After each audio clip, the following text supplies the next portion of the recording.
जो भी एलिगेशंस और नेगेटिव रिमार्क्स अभी तक सामने आए हैं यूएसएआईडी के बारे में, जैसा कि इट्स अ क्रिमिनल ऑर्गेनाइजेशन, इसमें फ्रॉड है, मिसयूज़ ऑफ फंड्स है, किकबैक्स हैं, फेक कॉन्ट्रैक्ट्स हैं, इनको हम 2 कैटेगरीज़ में डिवाइड करते हैं। पहली कैटेगरी फ्रॉड से रिलेटेड केस में किकबैक्स हैं, फेक कॉन्ट्रैक्ट्स हैं, और दूसरी कैटेगरी ये कि जिन प्रोजेक्ट्स और एक्टिविटीज़ को यूएसएआईडी फ़ंड करता रहा है वो जस्टिफाइड नहीं है। तो पहले सेकंड कैटेगरी को डिस्कस करते हैं। मुझे लगता है कि ये तो बहुत ही रिलेटिव है कि प्रोजेक्ट्स जस्टिफाइड हैं या नहीं है, क्योंकि जिन प्रोजेक्ट्स पे यूएसएआईडी या जिन एक्टिविटीज़ पे काम कर रहा है, हो सकता है वो पहली गवर्नमेंट के मैंडेट के साथ मैच कर रहा था और अभी जो गवर्नमेंट है उसके विजन को मैच नहीं करता।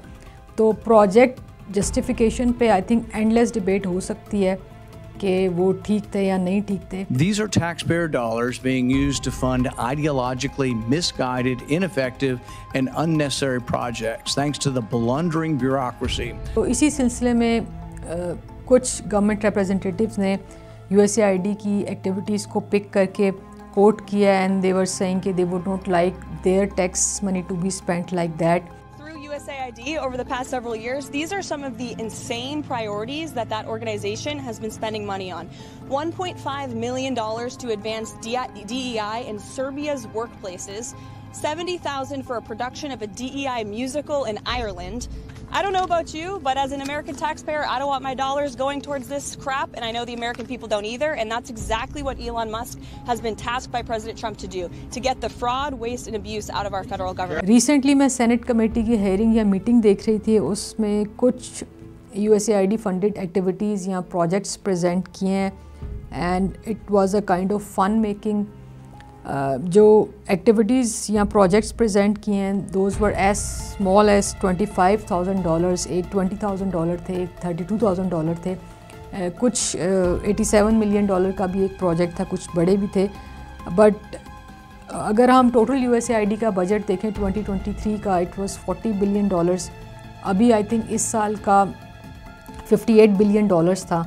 तो रफली अगर $40 to $50 बिलियन यूएसएआईडी किसी एक फिस्कल ईयर में स्पेंड करता है, तो ये जो भी एक्टिविटीज़ इस सेनेट कमेटी हेयरिंग में बताई हैं, अगर हम इनका टोटल भी करें तो that comes to less than 1%। जैसे मैंने आपको लास्ट वीडियो में कहा था कि जो भी आपका ऑब्जेक्टिव होता है, फिर आप चीज़ों को पिक करके अपने मतलब के लिहाज से प्रेजेंट करते हैं, तो बिल्कुल इसी तरह हो रहा है अभी भी। तो ये जो 1% प्रेजेंट किए हैं, एक तो ये भी विदाउट कॉन्टेक्स्ट प्रेजेंट किए हैं, आपने कोई एक एक्टिविटी या एक इंटरवेंशन लेके उसको प्रेजेंट किया है और ये कहा गया है उस मीटिंग में कि ये जस्टिफाइड नहीं है, अनजस्टिफाइड है।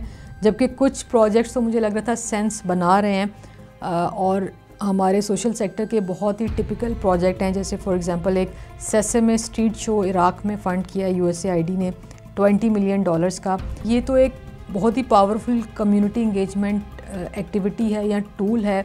अब इसको क्यों फ़ंड किया गया, इसका क्या ऑब्जेक्टिव था, इसमें कितने लोगों ने पार्टिसिपेट किया, हो सकता है इसमें कोई मैसेज कन्वे करना हो, या कभी कभी साइको सोशल सपोर्ट के लिए भी इस तरह की एक्टिविटीज़ ऑर्गेनाइज़ की जाती हैं। तो ये तो 1% था जो मैंने कहा डिबेटेबल है, और बाकी 99% का क्या ब्रेकडाउन है, वो पैसे कहाँ खर्च हो रहे हैं, उसकी कोई डिटेल शेयर नहीं की गई और उस मीटिंग में कोई डिस्कशन नहीं हुई। अब देखते हैं जो फर्स्ट कैटेगरी है जिसमें ये एलिगेशंस हैं कि फ्रॉड्स हैं, किकबैक्स हैं और फेक कॉन्ट्रैक्ट्स हैं। तो मुझे लगता है इसकी थॉरो इन्वेस्टिगेशन होनी चाहिए। जो भी रेगुलेटरी अथॉरिटी है उसको इन्वेस्टिगेट करना चाहिए कि इसमें कौन कौन इन्वॉल्व था या कौन कौन इन्वॉल्व हो सकता है, क्या स्केल था और कितना फ्रॉड हुआ है। जैसे इसमें एक एलिगेशन ये है कि bio weapon research relating to कोविड-19 को भी यूएसएआईडी फ़ंड करता रहा है। तो इस तरह के जो भी केसेस हैं उनकी इन्वेस्टिगेशन होनी चाहिए।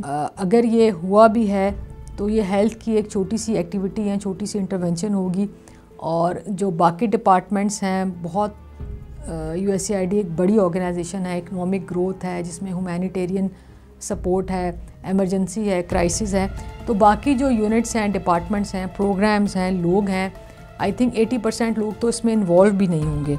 ज़्यादा से ज़्यादा जो डोनर कंट्री है और रेसिपिएंट कंट्री है उसके कुछ चंद लोग इसमें इन्वॉल्व होंगे। सेकंड मेरा पर्सपेक्टिव ये है कि अगर कोई फ्रॉड हुआ भी है तो ये बहुत कोई अननेचुरल बात नहीं है। बहुत सी कॉर्पोरेट सेक्टर ऑर्गेनाइजेशंस में भी हमने देखा है कि फ़्रॉड और फाइनेंशियल एम्बेजलमेंट के केसेस हुए हैं। ऑडिट फर्म्स बहुत सारी ऐसी हैं जो इस तरह के केसेस फेस कर चुकी हैं और फ़ाइन भी पे किया है। और ऑडिट फर्म्स ऐसी हैं जिनसे आप हाईएस्ट अकाउंटेबिलिटी या इंटेग्रिटी एक्सपेक्ट करते हैं। तो जहाँ पे भी पैसे इन्वॉल्व होते हैं, बहुत सारे लोग होते हैं, बड़ा इदारा होता है, ऐसी चीज़ें हो जाती हैं। किसी पर्टिकुलर प्रोजेक्ट या इवेंट या मल्टीपल प्रोजेक्ट्स या इवेंट्स की वजह से भी पूरी ऑर्गेनाइजेशन को विक्टिमाइज़ करना, इसको बंद करना या इसको इस तरह से टारगेट करना जस्टिफाइड नहीं है। अभी तक जो एलिगेशंस हैं, रिमार्क्स हैं, उनका कोई सब्सटेंशियल एविडेंस नहीं आया और मेरे ख्याल में not everybody and everything can be fraud. Thank you so much for watching.